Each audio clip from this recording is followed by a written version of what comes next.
little embarrassing, but I mean, in high school, I took all my advice for relationships from TV shows. I mean, it was the easiest source of information. You watch a guy and a girl interact, you watch the chase, the manipulation most of the time, and unfortunately, I thought that's how relationships were. I mean, I can't tell you how many relationships I screwed up just because I thought I was supposed to behave a certain way because I saw it on some high school drama.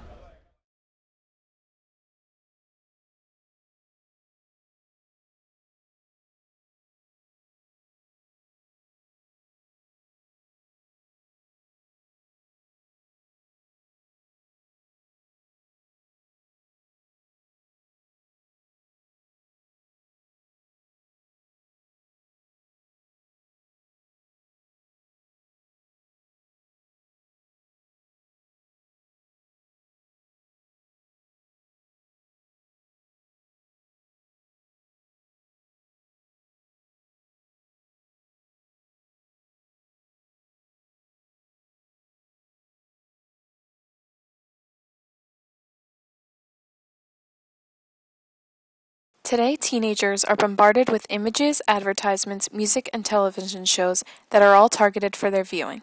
Teens cannot hide from the media, thus forcing them to consume. Television shows come up with ridiculous ideas and fake identities to get teenagers' attention, but once they have them hooked, they give no sign of consequences to the dishonest behavior they produce. I specifically look at the popular teen series Gossip Girl and how the show's characters' behaviors affect its viewers. In this video, I argue that teen media has a negative impact on adolescents. I find this through evidence of a content analysis of the teen television series Gossip Girl, focus group, and student interviews. Gossip Girl is an American teen drama television series based on the book series of the same written name. The series is narrated by the omniscient blogger Gossip Girl and revolves around the lives of privileged young adults on Manhattan's Upper East Side in New York City.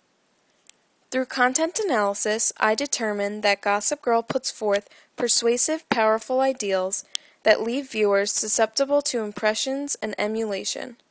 As I analyzed and watched each episode, I kept in mind the audience this show targets. For analyzing the content, I also kept track of what kinds and how many problematic things can be found in an episode in order to see its impact on the viewer. I then conducted a focus group with 2 students at the Winter Park 9th grade center. I showed them clips from the 4 different episodes I analyzed from Season 1 of Gossip Girl. I then asked them questions pertaining to each clip to better my understanding of how they process the characters' behaviors. I also interviewed 3 Rollins College students to get their perspective on how they consume television while growing up and what they find now while watching. Through content analysis, I determined that Gossip Girl puts forth persuasive, powerful ideals that leave viewers susceptible to impressions and emulation. As I analyzed and watched each episode, I kept in mind the audience this show targets. For analyzing the content, I also kept track of what kinds and how many problematic things can be found in an episode in order to see its impact on the viewer. If taking relationship advice like boyfriend and girlfriend is bad, then you should definitely not take friendship advice from television. I mean, I definitely learned that lesson the hard way. I mean, you don't need, there's just constant examples of like girls cheating on their like best friends with their best friend's boyfriend, and I mean, competing with each other, and it doesn't have to be like that, but unfortunately that's just all television portrays, is the drama aspect of it. I mean, too many people like to think that that's how you're supposed to behave in real life. I must have totally blanked on the part where I invited you over. I called you.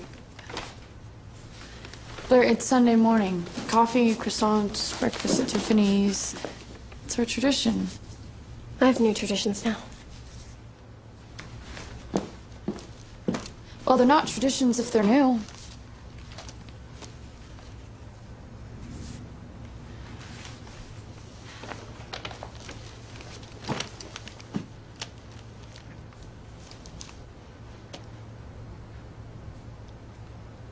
Look, Blair, I'm really trying to make an effort here. I thought everything was good between us. It was.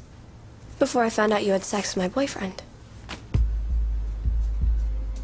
Watching kids having sex and being nonchalant about it, then that's could be a very strong factor to the way that you live your life.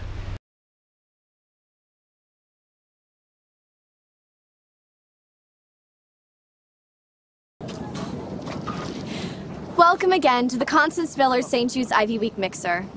I'm Blair Waldorf, Chair of the Community Outreach Committee.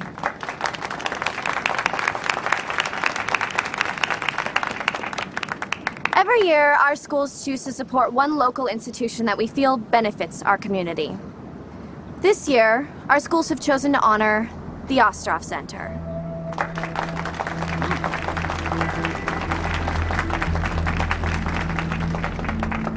This semester, our choice is a very personal one, because the center has helped one of our own.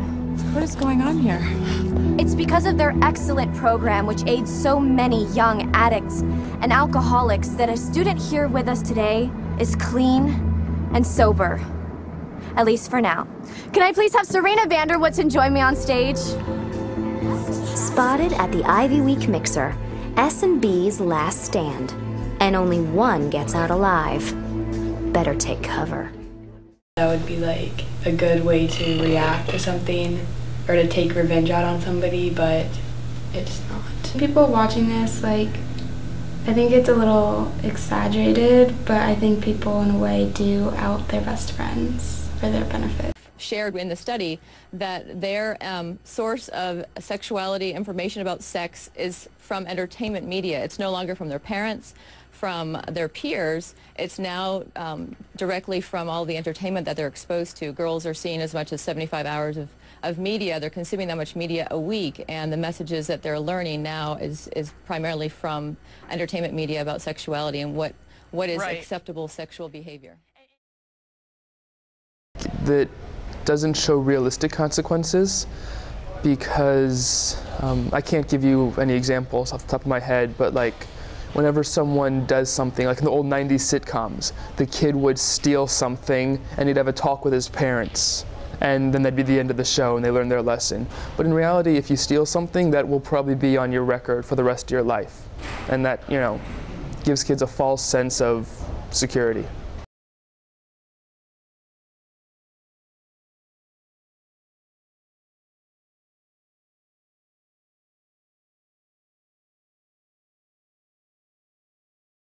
This is some good stuff.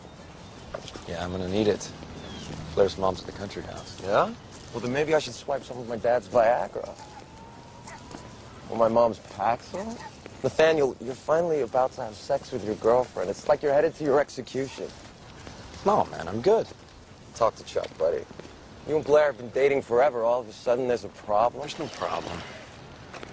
It's just... Do you ever feel like our whole lives have been planned out for us? And we're just gonna end up like our parents? Man, that's a dark thought. You know, aren't we entitled to choose just to be happy? Look easy, Socrates. What we're entitled to is a trust fund. Maybe a house in the Hamptons, a prescription drug problem. But happiness does not seem to be on the menu, so smoke up and seal the deal with Blair, because you're also entitled to tap that ass. I think Nate eventually will fall to that pressure because peer pressure is very powerful. It's acceptable because even if they were to get in trouble, there's always a way out for people that have money because they can bail themselves out. People watching this clip will think that because people on TV are doing that it's okay for them to do it too and that they won't get caught. Characters drinking on TV, they show all the fun aspects of it, like the partying and like, oh, like maybe a girl gets drunk and you get to have sex with her, great. But it doesn't show like, okay, maybe you got, like, I mean, rarely does it show like, okay, cool, you got an STD, or like, hey, she got pregnant, good luck with that. Cough up the money for the abortion. Like, no, they're not going to show those parts. They're going to show the best parts of it because that's what people want to watch. Unfortunately, that's not the type of message that they want to be sending to younger viewers. Such as, I mean, for example, Skins. It's a pretty popular show on MTV. A lot of people see that and, you know, want to live the party life, and that could be harmful. It could be harmful in some ways, but it's up to parents and kids of that age to know what is appropriate to watch and what isn't appropriate to watch.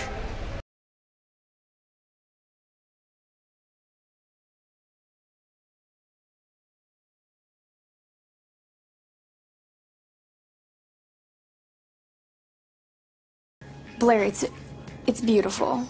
I mean, you look beautiful. It's average. The colors last season. And besides, Stella McCartney is a much better version of Bergdorf's. Right. I've been meaning to go by Bergdorf's. Wow, these dolls are great. Oh my God, you have Cabbage Patch. My brother used to have one of these. His name was Cedric. Your brother's name is Cedric? Oh, no, that was his Cabbage Patch Kid. My brother's name's Dan. Actually, you might know him. He went out with Serena last night. That's your brother? So does that mean you're friends with Serena now? I mean, I don't have a problem with her, but if someone did have a problem with her, I wouldn't have a problem with that either. You know, if you like that dress, you can have it. What? No. I'm sure you'll find some way to repay me. Oh, Blair, thank you. In the show, having brand names is has an advantage over each other because the more expensive the brand is, the more people want it. I think Jenny may feel like she's going into their world by having the dress, but really it's more like a one-time thing. Sometimes when I'm watching other shows and if I see like a character that I really like and then they're wearing something, sometimes I do want it.